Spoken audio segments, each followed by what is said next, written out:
Top những bó hoa giấy xinh xuất sắc không thể thiếu hoa sao màu vàng, vừa xinh mà vừa sang luôn nha. Bây giờ thì cùng làm với mình nào.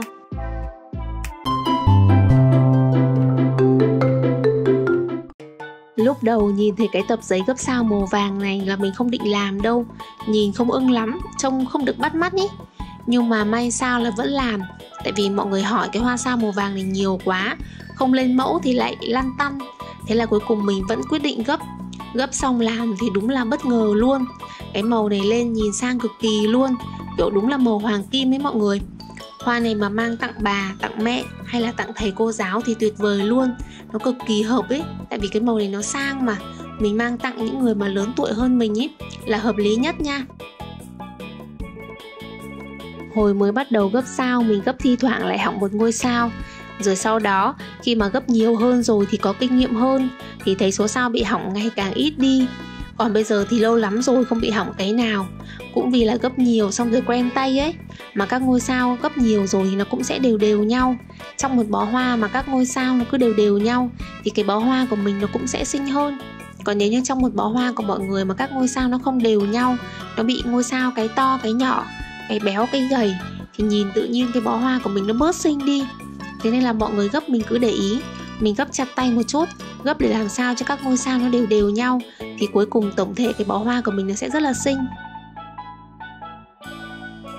Để làm bó hoa sao thì mình vẫn cần làm lần lượt từng bước một. Đầu tiên là gấp sao, sau đó thì mình sẽ gắn cành lại.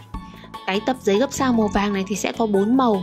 Và cái màu vàng như thế này thì mình sẽ xếp lẫn các màu thôi. Các màu khác nếu như mà nó có độ đậm nhạt rõ rệt, nó phân tách rõ hẳn ra thì mình có thể ghép chữ, ghép hình trái tim, hoặc là mình xếp một kiểu gì đó. Còn như những cái màu mà đậm nhạt nó không quá rõ rệt thế này, cái màu vàng này nó vẫn có 4 màu nhá, vẫn là 4 tông màu từ đậm đến nhạt. Tuy nhiên thì cái màu vàng mà đậm nhất ý, nó cũng không phải là quá là nổi bật. Thế nên mình thấy hợp nhất là mọi người xếp lẫn màu thế này thôi. Còn nếu như mình dùng để ghép chữ thì nhìn nó cũng sẽ không được nổi. Tại vì cái màu vàng đậm nhất với cái màu trắng thì nó cũng sẽ không cách nhau quá nhiều. Mình xếp chữ hoặc là mình xếp thành hình trái tim vẫn được, nhưng mà nhìn nó sẽ không được nổi bật, thì nó sẽ không xinh bằng những cái màu khác. Thế nên màu vàng thì mọi người chỉ cần bó lẫn màu như thế này thôi là cũng xinh lắm rồi ý. Mình đang làm một bó hoa sao 99 ngôi sao. Số sao này thì không quá nhiều đâu, nó ít thôi, nhưng mà mình vẫn sẽ bó được một bó hoa khá là xinh. Mình sẽ xếp sao thành các bó nhỏ, sau đó thì mình sẽ kéo để cho các ngôi sao nó xòe, nó giãn cách nhau ra, rồi bó lại thành bó to. Trong lúc xếp lại thành bó to như này thì mình cũng vẫn sẽ kéo xòe ra nha. Mình sẽ bó lại này, sau là mình kéo ở cái phần mà mình cuốn băng dính này, mình kéo cho nó xòe ra để cho các ngôi sao nó cứ giãn cách đều đều nhau. Thì đến cuối cùng bó hoa của mình nó sẽ khá là xinh. Nếu như mọi người làm một bó hoa to ấy thì là mình xếp sao dày cũng được, mà thưa cũng được, không vấn đề gì cả. Mỗi kiểu nó sẽ xinh một cách khác nhau. Nhưng mà với cái bó nhỏ này, nếu như mà mọi người xếp dày vào thì cái bó hoa của mình nó sẽ nhỏ còn chút xíu thôi, nó sẽ không được xinh lắm đâu. Mình xếp thưa thưa ra một chút thì là cái bó hoa của mình nó sẽ rất là xinh luôn. Tại vì là nhìn nó không bị quá dày rít lại, xong rồi là nó ít ít sao thôi thì nó thưa thưa ra như thế này thì mọi người cũng sẽ ngắm được cái độ xinh của từng ngôi sao, thì mình thấy sẽ rất là hợp lý. Xếp hết số sao mà mình có, cuốn băng dính cố định lại và mình sẽ kéo chỉ một chút để cho các ngôi sao nó xòe xòe tròn đều nhau để được một bó hoa tròn một chút nha. Bây giờ là mình có thể kéo cành kẽm để điều chỉnh cho các ngôi sao nó tròn đều. Như thế thì bó hoa của mình nó sẽ xinh hơn. Còn nếu như mọi người để có những chỗ thì rúm lại sao dày, có những chỗ thì nó lại bị thưa quá, tức là nhìn nó không đều nhau ấy, thì nó cũng sẽ không được xinh đâu. Thôi mình đã mất công làm rồi thì mình cứ cẩn thận một chút, làm chỉn chu một chút thì cuối cùng cái thành phẩm của mình nó sẽ xinh hơn rất là nhiều. Xong rồi mình sẽ cắt giấy để gói. Cái bó hoa này mình dùng rất là ít giấy gói luôn. Đây là một khổ giấy gói vuông, kích thước là 58 x 58 cm. Bây giờ mình sẽ cắt cái khổ giấy này ra làm 6 phần bằng nhau. Thì đầu tiên là cắt dọc tờ giấy ra, rồi tiếp theo mình sẽ gấp lại, gấp cái phần giấy mà vừa mới cắt ra làm 3 phần và mình lại cắt tiếp, thì mình sẽ được tất cả là 6 phần giấy bằng nhau. Một bó hoa 99 ngôi sao thì mình sẽ sử dụng 6 cái tờ giấy màu này thôi. Có sử dụng thêm một ít giấy mách nữa, nhưng mà giấy màu thì chỉ từng đây là đủ. Mọi người có thể là gói thêm nữa, Nhưng mà cứ tham khảo cái cách gói của mình đi, biết đâu là mọi người lại cảm thấy hợp lý thì mình gói như thế này thôi là cũng được rồi. Tương tự như cái phần giấy màu này thì giấy make mình cũng sẽ cắt ra làm 6 phần bằng nhau. Hộ giấy của giấy make nó sẽ nhỏ hơn giấy màu một chút, và mình cũng cắt ra làm 6 phần giống như cái giấy màu vừa rồi. Bây giờ gói hoa, mình sẽ quấn một ít giấy ăn. Mình sẽ dùng giấy ăn để quấn một chút cho cái phần tay cầm nó to hơn, để mình cầm mình làm sẽ dễ hơn.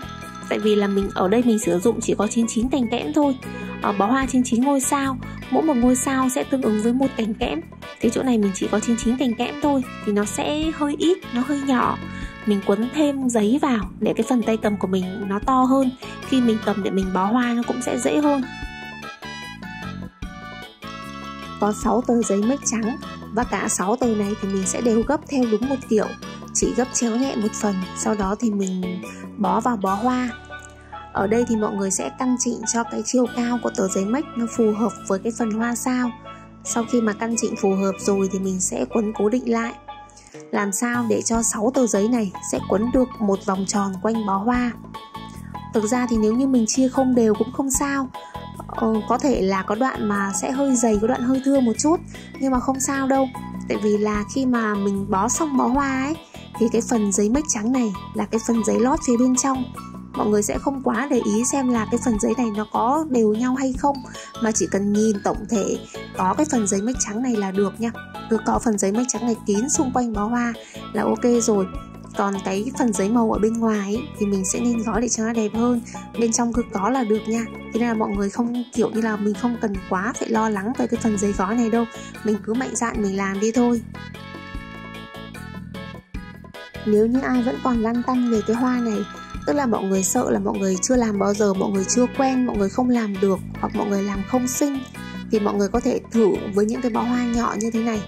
Tức là bó nhỏ này mình gấp sao cũng nhanh, tất cả các công đoạn thì mình làm nó đều khá là nhanh.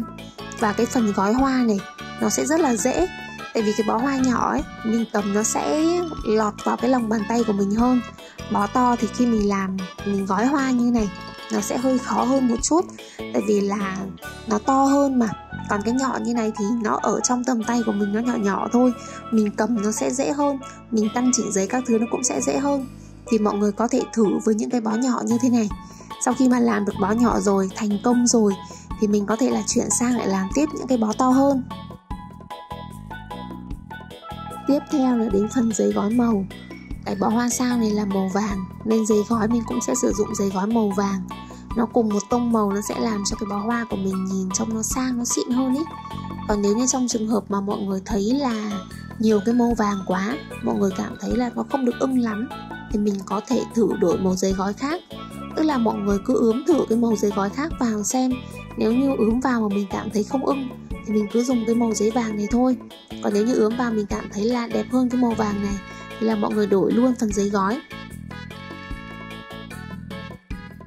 Túm lại là cứ phải mạnh dạn làm đi, làm thử đi. Xong rồi là sai đến đâu thì chúng ta sẽ sửa đến đấy. Sai ở chỗ nào thì sửa ở chỗ đó nha. Kể cả làm hoa cũng thế. Mọi người làm bất kể một cái gì cũng thế. Và kể cả làm hoa cũng như thế thôi.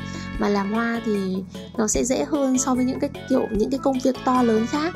Làm hoa nó sẽ là một cái kiểu thư giãn. Thế nên là mọi người cứ làm thôi. Chẳng có gì mà mình phải quá lăn tăn hay phải quá suy nghĩ cả. Làm mà lần đầu chưa xinh thì lần sau rút kinh nghiệm, kiểu gì nó cũng sẽ xinh hơn. Lần thứ hai chưa xinh thì lại làm tiếp lần thứ ba, thứ tư. Như cái bó hoa này của mình thì mình cũng không nhớ là làm bó thứ bao nhiêu rồi. Thực ra thì nó cũng không phải là quá xuất sắc, quá xinh hay là gì cả. Nhưng mà mình cũng cảm thấy là kiểu như mình làm một cái là được luôn. Tức là mình không phải làm đi làm lại ấy. Đấy, bây giờ là mình bó vào một lần như này là được luôn. Mình không phải bó quá là nhiều lần hay là gì cả. Thì có thể là lúc đầu mọi người làm nó chưa xinh ngay thì mọi người cứ làm tiếp đi. Lần thứ hai, lần thứ ba kiểu gì nó cũng xinh hơn. Hoặc là có những bạn mà khéo tay mọi người cũng làm một lần là được luôn, xinh luôn. Thế thì quá là ok rồi. Không làm mà sẽ tiếc luôn ý. Cái lần đầu tiên mà mình làm cái bó hoa sao nhỏ nhỏ này ấy, mình gấp xong 100 ngôi sao mà mình cảm giác nó phải nhanh gấp tầm 6 lần so với việc mình gấp 500 ngôi sao. Thật sự luôn ấy.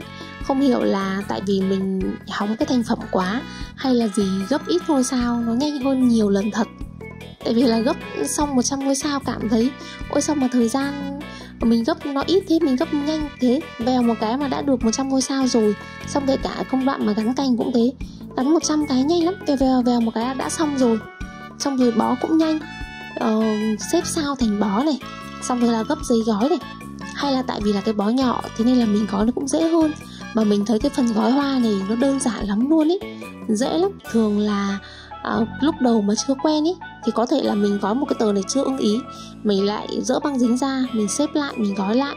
Nhưng mà như cái bó nhỏ như này này thì là cứ gói một lần là sẽ được luôn, cứ gói một phát là kiểu một phát ăn luôn ý. Thế nên ai mà chưa thử làm thì mọi người có thể bắt đầu với những cái bó hoa nhỏ thế này nha. Nhìn thành phẩm nó xinh yêu cực kỳ luôn ý, nó nhỏ nhỏ xinh xinh, xong là mình để mình trang trí chỗ nào cũng yêu cơ. Mà kể cả là mình mang đi tặng thì quá là tuyệt vời, quá là xinh luôn. Những cái bó hoa nhỏ như này sẽ rất dễ có chỗ để xinh nha.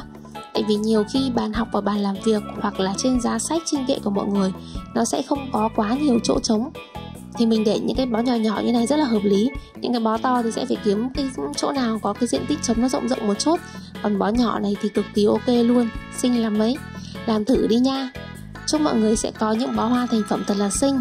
Nhớ subscribe và bật thông báo để đón xem ngay khi có video mới nha. Cảm ơn mọi người rất là nhiều. Chúc mọi người sẽ có hoa xinh nha.